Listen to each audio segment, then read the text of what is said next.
नमस्कार, मैं मनोज बिश्नोई और इस रेड प्लस न्यूज़ पर आपका बहुत स्वागत है। आज बीकानेर से एक खेजड़ी बचाओ आंदोलन से संबंधित एक ऐसी तस्वीर सामने आ रही है। वो किसी एक आंदोलन की तस्वीर नहीं, ये उस व्यवस्था का पोस्टमार्टम है जो तब तक नहीं मानती या तब तक नहीं जागती जब तक जनता सड़कों पर उतरकर अपने शरीर को दांव पर नहीं लगा देती है। बीकानेर में विगत 4 दिनों से खेजड़ी बचाओ आंदोलन चल रहा है, आमरण अनशन चल रहा है। साधु संत भूखे बैठे हैं, महिलाएं भूखी बैठी है, युवा सड़कों पर है, किसान अपने खेत छोड़कर धरने पर है और मंच पर सिर्फ बिश्नोई समाज नहीं बल्कि 36 कौम मौजूद है। यानी ये आंदोलन किसी जाति, किसी पार्टी या किसी संगठन का नहीं बल्कि पूरे राजस्थान की और पूरे हिंदुस्तान की, पूरे पृथ्वी की आत्मा का एक आंदोलन बन चुका है। 4 दिन तक सरकार खामोश रही, प्रशासन निगरानी करता रहा, फाइलें चलती रही, लेकिन ज़मीन पर बैठे लोग या लोगों तक कोई भी जवाब नहीं पहुंचा। और ये वही राजस्थान है जहां 1730 में खेजड़ली गांव में 363 लोग पेड़ों के लिए कट गए, पेड़ों से चिपक गए ताकि पेड़ नहीं कटे। और उस समय अमृता देवी ने कहा था कि सिर सांठे रूक रहे तो भी सस्तो जान। और आज लगभग 300 साल बाद वही सवाल सरकार से पूछा जा रहा है कि क्या राजस्थान का राज्य वृक्ष सिर्फ किताबों में बचेगा या ज़मीन पर भी बचेगा। बीकानेर में बैठे लोग आज अचानक नहीं भड़के, वे विगत 4 दिनों से बैठे थे। यह आंदोलन 18 महीनों की तैयारी का नतीजा है। गांव-गांव, ढाणी-ढाणी जाकर लोगों को समझाया गया, पीले चावल बांटे गए, लोगों को बताया गया कि खेजड़ी सिर्फ पेड़ नहीं है, ये मरुस्थल की जीवन रेखा है, इसे काटा जा रहा है, ये छाया है, ये चारा है, ये मिट्टी को पकड़ने वाली जड़ है। और जब सोलर पावर प्रोजेक्ट के नाम पर रात के अंधेरे में खेजड़ी काटी जाने लगी, जब औरण और गोचर भूमि उजाड़ी जाने लगी, तब लोगों ने तय किया था कि अब चुप नहीं बैठेंगे। और 4 दिन तक हज़ारों लोग, लाखों लोग तंबुओं में बैठे रहे, ठंड में बैठे रहे। अस्थायी हॉस्पिटल का निर्माण किया गया। कई लोग न तो पानी पी रहे हैं, न भोजन कर रहे हैं, आमरण अनशन पर है। और मंच पर साधु समाज की बड़ी टोली बैठी रही और जिनके चेहरे पर तपस्या थी, आंखों में संकल्प था और शरीर पर भूख की साफ छाप एकदम तरीके से नज़र आ रही थी। यानी कि साफ तरीके से एक छाप है, वो भूख की उनके चेहरे पर दिखाई दे रही थी। और जैसे जैसे भीड़ बढ़ती गई वैसे वैसे सरकार की निद्रा भी उड़ने लगी, चिंता भी बढ़ने लगी। और आखिरकार आज राजस्थान सरकार ने अपना प्रतिनिधि भेजा और राज्य मंत्री के बिश्नोई बीकानेर पहुंचे राजस्थान सरकार की अगुवाई करने के लिए। यानी कि राजस्थान सरकार की ओर से जब राजस्थान सरकार की नींद खुली तब उन्होंने उसी समाज से उस मंत्री को भेजा जिस समाज से लोग धरने पर बैठे हैं, अधिकांश लोग धरने पर बैठे हैं। के बिश्नोई मंच पर आए तो नेताओं का जमावड़ा बहुत हुआ, प्रतिनिधिमंडल से बातचीत भी हुई। उद्देश्य साफ था कि किसी भी तरह आंदोलन को ख़त्म करना और किसी भी तरह आमरण अनशन को तोड़वाना, किसी भी तरह इस आग को यहीं बुझा देना। दोपहर तक बैठकों का दौर जारी रहा और दोपहर तक ही नहीं अपितु शाम तक बैठकों का दौर जारी रहा। और आखिरकार सरकार की तरफ से प्रस्ताव लाया गया कि जोधपुर और बीकानेर संभाग में किसी भी तरीके की खेजड़ी या पेड़ की कटाई नहीं होगी। यानी सिर्फ 2 संभागों तक प्रतिबंध। और सरकार शायद यही समझ रही थी कि ये घोषणा होते ही आंदोलन खत्म हो जाएगा, लेकिन यहीं से आंदोलन ने अपना असली रूप दिखाया।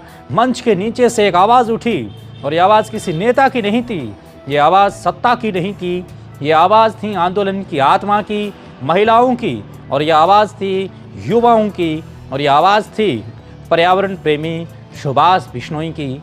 यानी कि सुभाष बिश्नोई, वही सुभाष बिश्नोई जिसने इस आंदोलन की शुरुआत की थी, और वही सुभाष जिसने पिछले 18 महीनों से घर घर जाकर लोगों को पर्यावरण के प्रति जगाया, वही सुभाष जिसने लोगों को बताया था कि अगर आज खेजड़ी नहीं बचेगी तो कल इंसान भी नहीं बचेगा। सुभाष ने सवाल किया कि हम 4 दिनों से भूखे हैं, क्या जोधपुर और बीकानेर के बाहर की खेजड़ी की श्रेणी में नहीं आती? क्या बाकी जिलों में खड़ी खेजड़ी राज्य वृक्ष नहीं कहलाएगी? 4 दिन तक आखिरकार सरकार कहाँ थी? हम भूख मर रहे थे, हम प्यासे थे, सरकार कहाँ गई? क्या सरकार ये तय करेगी कि कौन सा पेड़ जिएगा और कौन सा कटेगा? सुभाष ने अलग अलग जिलों के आंदोलनों का हवाला दिया और बताया कि पूरे राजस्थान में लोग खेजड़ी के लिए सड़कों पर है और सरकार 4 दिन बाद आकर के आधा फैसला सुना रही है। साधु संतों ने समझाने की कोशिश की और कई बार बातचीत हुई। अंततः साधु समाज सरकार की बात मानने को तैयार हो गए और अनशन भी तोड़ने के लिए अपनी कोशिश भी की और मंत्री ने पानी और जूस पिला करके एक बार अनशन भी तोड़वा दिया गया। लेकिन आंदोलनकारी नहीं माने, क्योंकि ये आंदोलन सत्ता से समझौता नहीं चाहता था, सिस्टम से जवाब चाहता है। और तभी सुभाष ने वो लाइन कही जिसे पूरे मंच को हिला दिया, और वो लाइन क्या थी आप इसे भी सुनिएगा। जिन्हें भगत सिंह यहाँ कहने भगत सिंह फांसी की सजा ऊपर चढ़ी होनी सूली ऊपर, तो भगत सिंह चाहे कि कोई नहीं बने तो भगत सिंह बनने भी तैयार हैं। सुनो, 1 मिनट नीचे बैठो, किंग डरने की जरूरत कौन नहीं कि नहीं लागे नहीं बात चीज खातर, तो नीचे बैठ जाओ। कोई धमकी देर करनो चाहे रिया हुए तू बारी मन उदू क्यों रगड़े ने बोल रही हूँ, संता ने बोल रही हूँ, अगले ने श्राप लागे लो, अगर पेड़ कट गयो तो थारो अगला को सैमूल सत्यानाश हुए लो। 2 साल हुई है बुगाती से मरता ने बने थे, आज से बाद बेचने को काम करियो, मारी भावना ने कुचलने को काम करो। क्यों ले रहे बनट है, क्यों मरा क्या बेटा, नागौर का मिनक मरिया किसा, आज कितने लोग आपने नजर ऊपर बैठा है, माने क्यों ले रहा। 2 सालों में बेटा एक भागीरदास जी गुरुजी फिरियो, एक आनंद प्रकाश फिरियो, 5 दिन सच्चिदानंद आयो है, 4 दिन दूध उड़ाया, 4 दिन मांगी रेल बढ़ा दी यार। एक गोवर्धन दास जी सुनो, गोवर्धन दास जी आ जाया, पहले दिन मैं सुभाषण देर किया, सत्यानाश कर दियो अगला को करुड़े काम को। इतो दोनों कानून नहीं, मेरी बात सुनो, अगर मरनो पड़ी थारो बेटो पहला मरी, ओ मरी। अरे एक नहीं मैं संत मंचू पर बता कोनी, आज भगोले उन्हें भी तैयार हूँ, मेरो कोई ब्याह कोनी उड़ो, मेरो कोनी आज भगोले उन्हें भी तैयार हूँ, आ लड़ाई मरी जीता लड़ू, आज संत बने तैयार हूँ। मेरा बाबा बटे बेटा 15 दिन मेरी भेड़ भूखी बैठी है, पूरो घर लागू है, अगलो मेरा पूरा परिवार इत बैठो है। ये मंचू पर स्वार्थी लोग है, स्वार्थी मैं सब स्वार्थी लोग है। मैं यहाँ मेरी बात सुनो, कंटिन्यू रखा, मेरी बात सुनो। जक्के को जमीर जिंदो हुई, जक्को संत हुई, भगवान जाम्बे जी का नियम मैंने मानी, वो तो थारे बीच रही। जक्को रिपिया को भूखो है, जक्को दूजो काम है, वो आपके घरे चाहिए, माने देखो ना, तो मैंने चुनाव लड़ दो, अगर किन्ने लगे चुनाव तो आज की घोषणा करो, हाथ पानी दे रहे हो, बड़ो कम पेड़ा खातर तो मर जियो, जकी थारी पहचानी भी खातर तो मर जियो। मैं तो 19 तारीख का दिन की हो, 19 तारीख को मुकाम में बोलियो, मुकाम में मैं नहीं पार्टी की भी प्राथमिक सदस्य तो इस्तीफा दे दियो। मैं मेरे जीवन में कभी गलत काम कौन करियो, आराम ईमानदारी लड़ियो। देखो मेरो ना माऊ पेट पूरे लग रहे, वही भी पानी कौन पीड़ो, बोले ना बहुत ताकत लागे, थारी भावना ने को कुचल दू नहीं, अगर थाने थारे बेटे पर भरोसो है, थारी भावना नहीं कुचल दू। मैं मरने तैयार हूं, भगत सिंह की भूमिका निभाऊं। भगत सिंह आगा बोरिया बिस्तर नहीं बंधा है तो मेरी माँ के असली कौन नहीं, आगा बोरिया बिस्तर इस सरकार ने अगर वो नहीं, चाहे किंग पग पकड़ना पड़े, चाहे दूसरे समाज का साधु लाना पड़े, आप बेहुसुई कि मेरी भेड़ है आगी, आ देख लो अभी मेरो पूरा परिवार मरने खातिर तो बैठो है, माने कोई राजनीति कौन कर रही। सुभाष ने अपने उद्बोधन के दौरान कहा कि कोई बिकेगा नहीं, कोई भी सरकार के प्रलोभन में नहीं आएगा, हमें लिखित चाहिए और पूरे राजस्थान के लिए चाहिए। इसी बीच मंच पर बैठे कुछ साधु संतों ने सुभाष का भाषण अवरुद्ध करने की कोशिश की, लेकिन सुभाष रुके नहीं। उन्होंने कहा कि मेरी 18 महीनों की मेहनत बेकार नहीं जानी चाहिए, मैंने लोगों से वादा किया है और वादा निभाना भी जानता हूँ। 4 दिनों से सुभाष ने तो पानी पी रहा है, नहीं भोजन कर रहा है, बल्कि वे इस आंदोलन के लिए मॉनिटरिंग कर रहे हैं। आमरण अनशन पर है सुभाष, अभी भी शरीर कमज़ोर है, लेकिन सुभाष की आवाज़ मजबूत है और सुभाष के साथ में लाखों लोगों की आवाज़ है। ये सरकार को भी समझना चाहिए और सुनना भी चाहिए। और आज जब उसने कहा कि मेरी माँ है, मेरी पिता है, इस मंच में, इस मंच के आगे मेरी बहन है, सब कुछ है मेरे पास, लेकिन अगर ज़रूरत पड़ी तो मैं भगत सिंह भी बनूंगा, लेकिन पेड़ कटने नहीं दूंगा। ना मुझे चुनाव लड़ना है और ना मुझे सत्ता चाहिए, मैं लिख करके भी देने के लिए तैयार हूँ। ना मुझे लालच चाहिए, किसी भी पार्टी का नहीं हूँ, मैंने इस आंदोलन को शुरुआत करने से पहले पार्टी से प्राथमिक सदस्यता इस्तीफा दिया था। बस एक ही शर्त है, पेड़ नहीं कटने चाहिए। तो इसी दौरान हज़ारों लोगों की आंखें नम हो गई। मंच के सामने बैठे लोगों की आंखें एकदम नम हो गई। मंच के सामने उसकी बहन बेहोश होकर के गिर पड़ी। यह दृश्य किसी राजनीतिक रैली का बिल्कुल भी नहीं था। ये दृश्य है बलिदान की तैयारी का था। इसके बावजूद सरकार अपने स्टैंड पर अड़ी रही।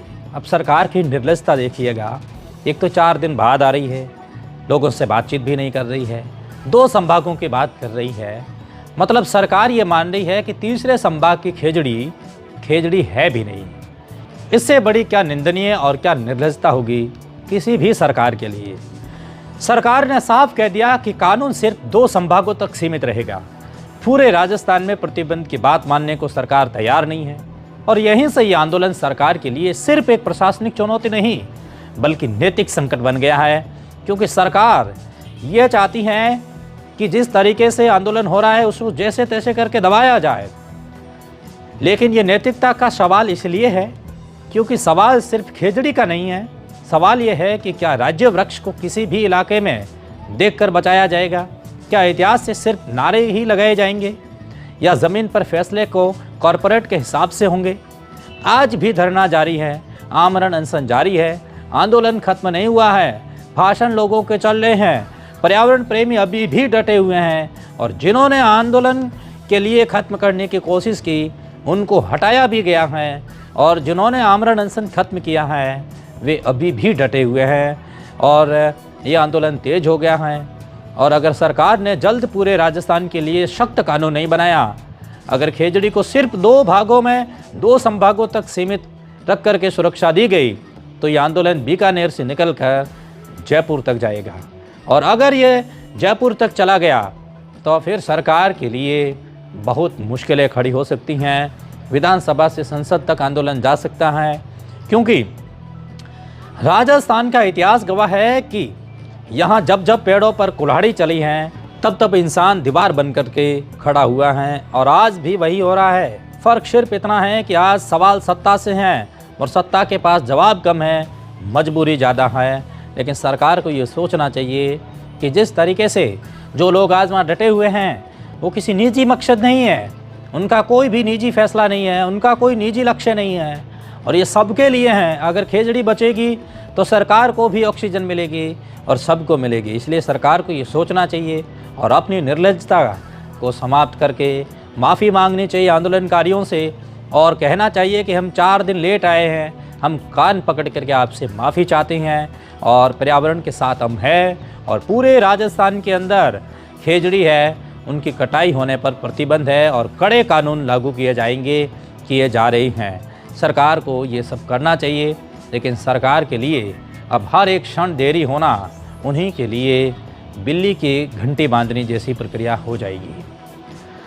हमेशा की तरह आज भी आपको विज्ञान से संबंधित एक रोचक तथ्य बताते हैं जो खेत से जुड़ा है, किसान से जुड़ा है और हमारी थाली तक आता है, लेकिन अक्सर नज़रअंदाज कर दिया जाता है और उनका नाम है केंचुआ। वैज्ञानिक भाषा में इसे अर्थवर्म कहा जाता है, फेरेटिमा पोस्टुमा कहा जाता है। ये किसानों का मित्र भी हैं। केंचुआ ज़मीन के अंदर रहकर वही काम करता है जिसके लिए इंसान ट्रैक्टर, हल और मशीनों पर लाखों रुपए खर्च करता है। और जब केंचुआ मिट्टी के आगे पीछे चलता है तो वह ज़मीन को अंदर से जोत देता है, मिट्टी को भुरभुरा बना देता है और उसमें से हवा और पानी के लिए रास्ते खोल देता है। और यही वजह है कि जिस खेत में केंचुए ज़्यादा होते हैं वह मिट्टी सख्त नहीं होती, फसल की जड़ें गहराई तक जाती हैं और फसलें भी अच्छी होती हैं। अब आता है सबसे बड़ा विज्ञान वाला तथ्य कि केंचुआ जो मिट्टी को खाता है उसे पचाकर जो बाहर निकलता है उसे वर्मी कंपोस्ट कहा जाता है। और ये साधारण मिट्टी नहीं होती बल्कि इसमें नाइट्रोजन, फॉस्फोरस, पोटास और सूक्ष्म पोषक तत्व सामान्य मिट्टी से कई गुना ज़्यादा होते हैं। यानी कि वैज्ञानिक ये मानते हैं कि केंचुए की खाद रासायनिक रूप से ज़्यादा स्थायी और ज़मीन के लिए सुरक्षित होती हैं। ये एक जैविक उर्वरक की भांति होती हैं। और किसानों के लिए केंचुआ इसलिए भी ज़रूरी है क्योंकि ये मिट्टी के अंदर मौजूद हानिकारक बैक्टीरिया को ख़त्म करता है, उन्हें कम करता है और लाभकारी सूक्ष्म जीवों को बढ़ाता है। और यही वजह है कि जिन खेतों में केंचुए खत्म हो जाते हैं वहाँ फसल धीरे धीरे कमज़ोर होने लगती हैं, भले ही ऊपर से कितनी ही खाद दी जाए या खाद डाल दी जाए। यही कारण है कि पुराने किसान कहते थे कि जहाँ केंचुआ हैं वहाँ उपज पक्की, और आधुनिक विज्ञान आज भी उसी बात को प्रयोगशालाओं में कई दफ़ा साबित कर चुका है। केंचुआ किसानों का मजदूर नहीं बल्कि ज़मीन का डॉक्टर और किसानों का एक मित्र है, जो बिना वेतन, बिना मशीन और बिना शोर के खेती को जिंदा रखने का काम करता है। इस एपिसोड के अंदर इतना ही। रेड प्लस न्यूज़ से जुड़ने के लिए बहुत शुक्रिया, बहुत शुक्रिया।